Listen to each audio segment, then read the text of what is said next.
होता है, न वो बुजुर्ग होता है, न उसकी मृत्यु होती है। आप जब तक कि अपने आप के ज्ञान में उपलब्ध नहीं हो जाते हैं तब तक आपको शाश्वत सुख नहीं मिलेगा। मन, इंद्रियां, बुद्धि की भी क्षमता है। आप कुछ भी चिंतन मनन कीजिए, उनको लगेगा कि बहुत कम हुआ। आज दुनिया देखिए, वैज्ञानिक ने माइंड की उपज है ना, क्या से क्या बना दिया, लेकिन उनको संतुष्टि है, वो बैठ गया। अब मंगल पर जाना था, कल शुक्र पर जाना है, कंटिन्यू उसकी खोज चालू है। न मन तृप्त हो सकता है, न बुद्धि की वहाँ पहुँच है। वहाँ केवल और केवल शाश्वत सुख कहाँ मिलेगा? जब आप अपने आप के ज्ञान में प्रतिष्ठित होइएगा, आत्मज्ञान। इसीलिए संत महापुरुष कहते हैं कि आत्मज्ञान को प्राप्त आप कहाँ और कैसे जाकर के कीजिएगा, ये असली सवाल है। असली सवाल है कि आप कौन हैं। आप सबको पहचानते हैं, माँ बाप, भाई बहन, नाते रिश्तेदार। अब कोई कह दे कि आप कौन हैं तो क्या कहिएगा? आप ज़्यादा से ज़्यादा नाम बताइएगा, मैं फलना आदमी हूँ, यही नहीं कहिएगा।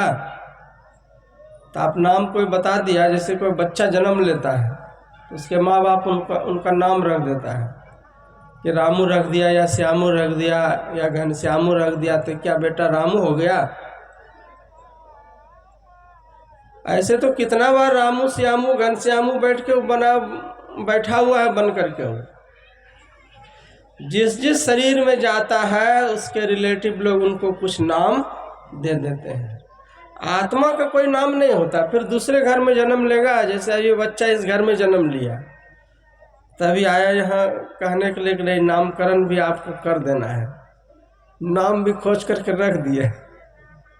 लेकिन याद रहे कि इनका इस बच्चे की जो आत्मा जो आई हुई है, ये पहला नाम इसका नहीं होगा। जब जब इस शरीर को धारण किया है तो उसके माँ बाप ने कोई न कोई नाम उनका जरूर रखा होगा। नाम आपका है, आप कौन है? आप यही नहीं कहते हैं कि हमारा नाम है, लेकिन आप नाम नहीं है।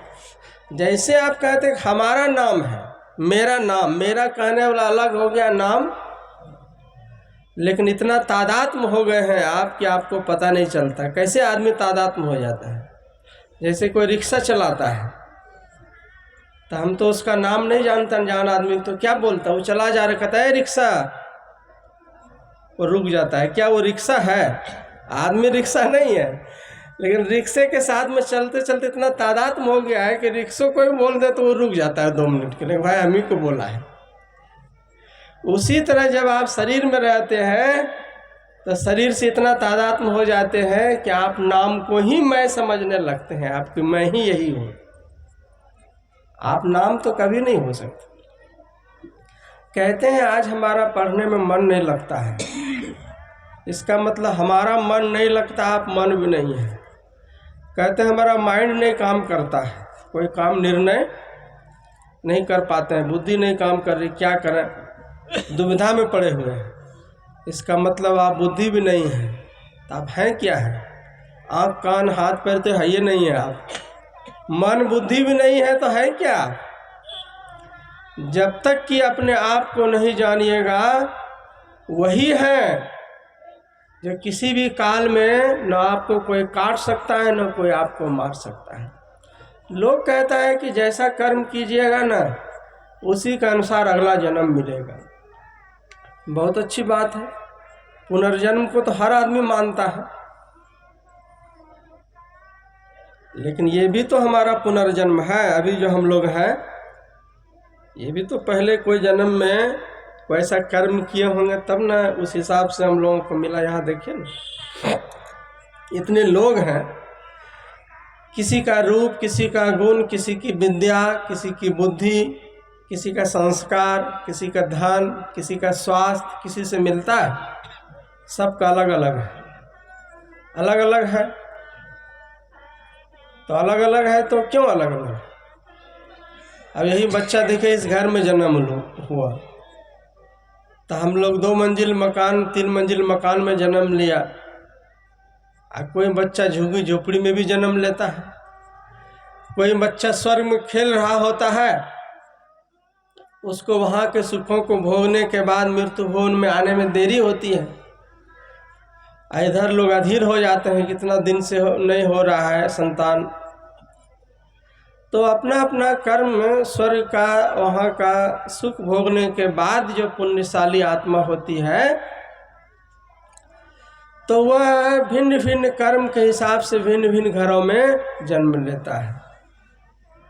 अगर वह अमीर घर में जन्म लिया है, घर में कार है, गाड़ी है, माँ बाप का कारोबार है देश विदेश में, अभी बच्चा जन्म भी नहीं लिया है, पेट में है, माँ घूम रही है एरोप्लेन में, देश विदेश घूम रही है, बड़ी हवेली है, बड़ी कार है, तो जन्म होने के बाद किसका होगा? वो सब संपत्ति उसी का न होगा। लेकिन यह जो पुनर्जन्म है उसी के अनुसार हम लोगों को मिला हुआ है, और अभी जो हम लोग कर्म करेंगे वो अगला जन्म में फिर उस हिसाब से मिलेगा। तो याद रहे, इस जन्म में अगर हम लोग तृप्त नहीं है संसार के चीज़ों को पा करके, तो इसका मतलब ये अर्थ निकलता है कि पहले जन्म में भी हम अतृप्त होकर के ही मर गए थे, उसी का संस्कार नहीं इस जन्म में झलकेगा। पुनर्जन्म का मतलब यही होता है कि इस जन्म का संस्कार आपको दूसरे जन्म में दिखाई देगा। धन दौलत तो मिला, सब कुछ ठीक है, विद्या बुद्धि स्वास्थ्य मिला, सुंदरता मिली, अच्छी बात है, लेकिन यह संतुष्टि का जो अभाव है जीवन में, यह भी कई जन्मों के निचोड़ आपके जीवन में आया हुआ है। उस जन्म में भी आपने भजन नहीं किया, अपने आप की खोज नहीं की और तृप्त ही मर गए, और वही धंधा इस जन्म में भी फिर चालू कर दिया।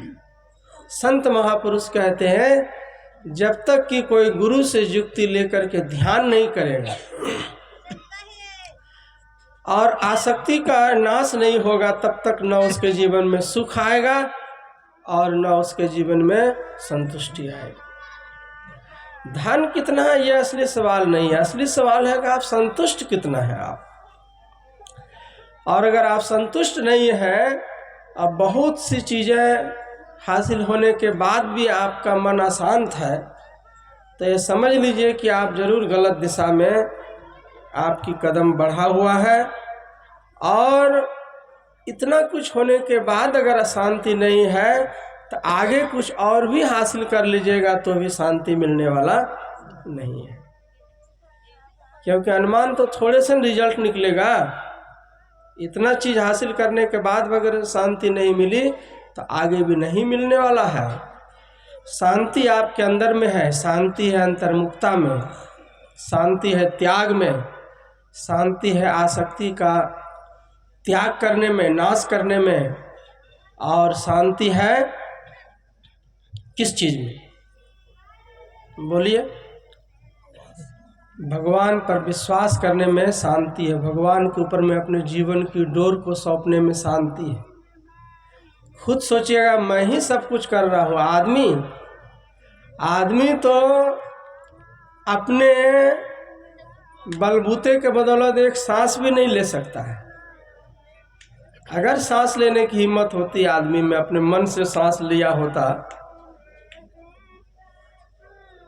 तो मरने की घड़ी में काहे मर जाता? सांस लेते रहता हूँ।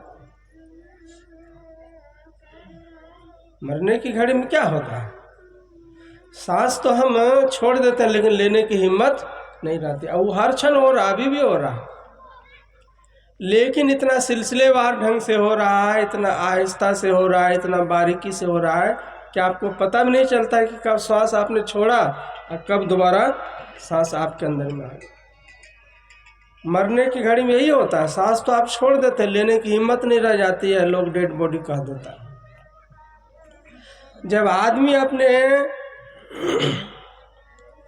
से एक सांस भी नहीं ले सकता है, तो और संसार का क्या क्या कर सकता है आप इसी से अनुमान लगा लीजिए। क्योंकि जीवन ही आपके हाथ में नहीं तो क्या कीजिएगा आप?